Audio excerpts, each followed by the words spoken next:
Olá, tudo bem? Eu sou a professora Aline Costa e estou aqui para mais uma aula de biologia. O tema da aula de hoje é por que o coronavírus provoca falta de ar. A gente vai entender o modo de ação do coronavírus no organismo humano. Os tópicos da aula de hoje são: a gente vai entender o que é um vírus, quais são as características desse coronavírus, vai entender basicamente como que funciona o sistema respiratório e, por fim, o modo de ação do coronavírus no organismo humano. Para a gente começar, a gente vai falar sobre o vírus. O que é um vírus? O vírus é uma estrutura muito pequena, dificilmente visualizada. Alguns microscópios não dá para visualizar o vírus, de tão pequeno que ele é. Ele é um organismo acelular, ou seja, ele não possui estrutura celular. Muito pelo contrário, a estrutura dele é muito simples. O vírus é basicamente um material genético que pode ser DNA ou RNA envolto por uma cápsula proteica. Essa cápsula proteica se chama capsídeo, ou seja, o vírus basicamente é um material genético envolto por um capsídeo. Alguns vírus, além do capsídeo, também possuem membrana. Então veja na imagem. Um vírus simples, ele é basicamente um material genético com seu capsídeo. Alguns vírus, que são aqueles que têm membrana, são chamados vírus envelopados. Eles são compostos pelo material genético, pelo capsídeo e também por sua membrana. Outra característica dos vírus em geral é que eles são parasitas intracelulares obrigatórios. O que isso quer dizer? Que eles sobrevivem pouquíssimo tempo fora da célula. Eles necessitam de uma célula. Para que o vírus necessita de uma célula? Para se reproduzir. Por quê? Porque ele não tem uma estrutura para reprodução, então ele vai utilizar a maquinaria de reprodução da célula que ele vai se hospedar. Essa célula alvo do vírus é chamada célula hospedeira. Todo tipo de vírus tem uma célula hospedeira, uma célula específica. Por exemplo, o vírus da catapora, ele tem como célula-alvo as células da pele. O vírus que causa conjuntivite, ele tem como célula-alvo as células do olho. O coronavírus, em especial, ele tem como célula-alvo uma célula pulmonar, que a gente vai entender mais para frente. Então, sabendo que o objetivo de um vírus, ao entrar na célula se reproduzir, agora a gente vai entender um pouco do coronavírus. O coronavírus é um vírus envelopado. Basicamente, a estrutura dele é um material genético, que no caso do coronavírus é um RNA. Ele tem o seu capsídeo e ele também tem uma membrana. Na membrana do coronavírus tem uma proteína, que é a proteína spike, também chamada de proteína S, que vem de spike de espinho, porque ela se assemelha a um espinho. Bom, apesar da gente chamar de coronavírus, o nome correto desse vírus é SARS-CoV-2 e ele foi descrito e identificado no ano passado a partir do surto que iniciou na China e atualmente causa uma pandemia no mundo. Porém, a gente popularmente chama ele de coronavírus. Outra coisa importante é que o nome da doença é Covid-19. Então, o nome do vírus é SARS-CoV-2, popularmente conhecido como coronavírus, mas o nome da doença é Covid. Outros coronavírus, outros tipos de vírus, como o SARS-CoV-1 e o MERS-CoV-1, eles também já deram outros surtos no mundo, mas não na proporção como é o coronavírus atual. Outra coisa importante é o tempo de incubação. O que é o tempo de incubação? É o tempo que o vírus permanece dentro do nosso corpo sem causar nenhum sintoma. No caso do coronavírus, ele permanece de 2 a 14 dias, sem nenhum sintoma no nosso corpo, mas a média é de 5 dias. Então, o coronavírus é um vírus encapsulado, ele possui uma membrana lipoproteica. Ele tem como célula-alvos uma célula do pulmão chamada pneumócito, mais especificamente o pneumócito 2. Ele tem essa proteína S, que é a proteína de ligação dele. Ele utiliza essa proteína para reconhecer a célula-alvo dele, que é o pneumócito. E por fim, o tempo de sobrevivência desse vírus fora da célula, ele é variável. Acredita-se que em superfícies metálicas e com todas as condições ideais, ele consiga sobreviver até 3 dias. Mas no ar, na poeira, derivado do nosso espirro de gotícula de saliva, ele vive aí de 40 minutos até 3 horas. Agora, a gente vai falar do sistema respiratório, que é o sistema alvo do coronavírus. O objetivo do sistema respiratório do nosso corpo é provocar a ventilação pulmonar, ou seja, permitir a entrada do gás oxigênio e a retirada do gás carbônico.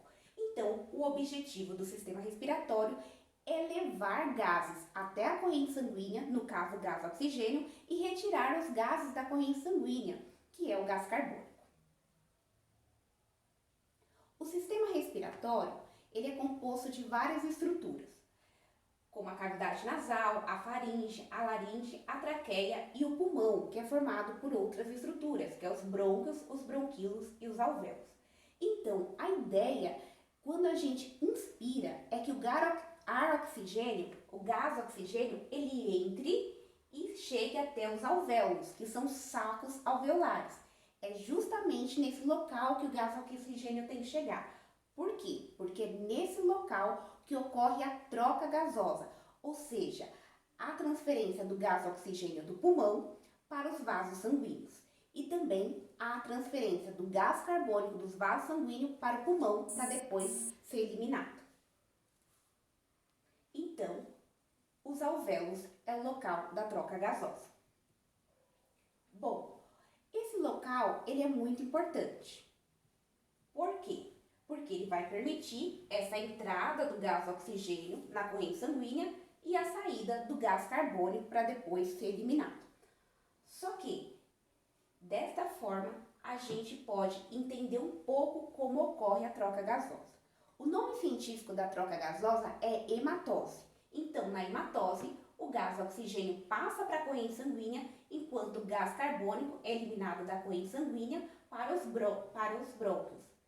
E posteriormente, assim vai dos alvéolos para os brônquios e assim vai ser eliminado do nosso corpo.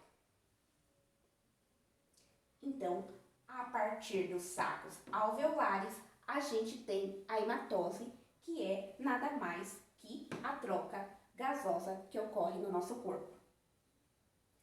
Porém, é justamente nos alvéolos que o coronavírus ele vai agir. Então, o alvo dele é justamente as células que se encontram, que revestem a parede dos alvéolos. Essa célula é chamada de pneumócito 2.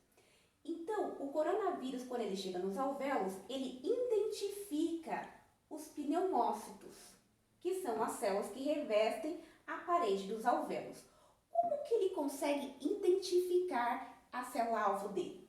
Ele vai identificar porque essa célula, que é o pneumócito, ele tem uma proteína de membrana chamada ECA2. Então, quando o coronavírus ele encontra a ECA2, ele se encaixa, reconhece essa célula e ele sabe que é a célula-alvo dele. Ou seja, o coronavírus se liga a uma proteína de membrana do pneumócito, que é chamada de ECA2. Então, ao reconhecer a ECA2, o coronavírus ele acaba liberando, ele acaba se aderindo à membrana da célula e inserindo dentro dela o material genético dele, que é o RNA. O RNA, ao chegar dentro da célula, ele começa a se reproduzir, então ele faz a multiplicação dele, ele se replica, ele se reproduz, formando assim novas partículas virais. Ou seja, se formou novas partículas de coronavírus dentro da célula-alvo, do pneumócito 2. Só que depois que as partículas virais já se formaram, o que vai acontecer? Esse vírus ele precisa sair da célula. Como que ele sai da célula? Ele vai lisar a célula, ele vai romper, ele vai estourar a célula para ele ir embora. Embora para onde? Procurar novas células para ele infectar. Só que tem um problema, quando ele vai e ele rompe a célula, ele provoca a morte da célula. Então, o resultado dessa infecção é a morte da célula e novas células serão infectadas por mais partículas de coronavírus. E aí, a gente pode entender o que acontece. Num alvéolo saudável, a gente sabe que a hematose acontece naturalmente. a entrada de gás oxigênio e a saída de gás carbônico. No alvéolo com coronavírus, como ele provocou a morte dos pneumócitos, essa estrutura do alvéolo, ela entra em colapso, ela perde a forma dela. E ao perder a forma dela, não permite a troca gasosa. Então, gera um processo inflamatório, que é causado que a gente percebe pela febre, e o pulmão, ele entra em colapso. Por quê? Porque essa pessoa não consegue ventilar, ou seja, não consegue permitir a entrada do gás oxigênio para os vasos sanguíneos e também não permite a saída do gás carbônico. Dessa forma, com a morte dos pneumócitos, o que acontece? Não acontece troca gasosa, a pressão do gás oxigênio diminui nos alvéolos, então a pessoa não consegue respirar. Por fim, o organismo vai reagir dessa maneira. Se está tendo pouco gás oxigênio na corrente sanguínea, o corpo vai responder aumentando a frequência cardíaca para ver se melhora o processo respiratório. Isso vai desencadear uma resposta inflamatória, que é a gente percebe essa resposta inflamatória pela febre, vai atrair as células de defesa. Por quê? Porque as células de defesa, elas vão ajudar a reparar os danos, ou seja, consertar essas células mortas. Esse material morto que tem aí são as células de defesa do sistema imunológico que vai fazer esse conserto. Então, vai atrair células do sistema imunológico. Além disso, por as partículas virais estarem ali, as células de defesa também vão tentar combater essas partículas virais. Isso, então, vai levar uma sobrecarga do sistema de defesa. Como o sistema de defesa está sobrecarregado, o organismo vai ficar muito mais suscetível a outras infecções. Então, como a pessoa não consegue respirar pelo colapso dos alvéolos, nesse momento, a pessoa vai precisar de um respirador mecânico, de um ventilador que vai fazer esse papel do pulmão. Por fim, eu relembro as formas da gente se prevenir da Covid-19, que é sempre lavar as mãos, utilizar o álcool gel, ficar em casa, se necessário sair, utilizar máscara e manter bons hábitos de higiene. A gente sempre tem que aprender a respirar e a tossir para evitar a propagação da doença. As reflexões que a gente pode tirar da aula de hoje também é a importância do desenvolvimento científico e a necessidade de uma vacina para combater essa doença. Eu agradeço pela aula, até mais. Tchau!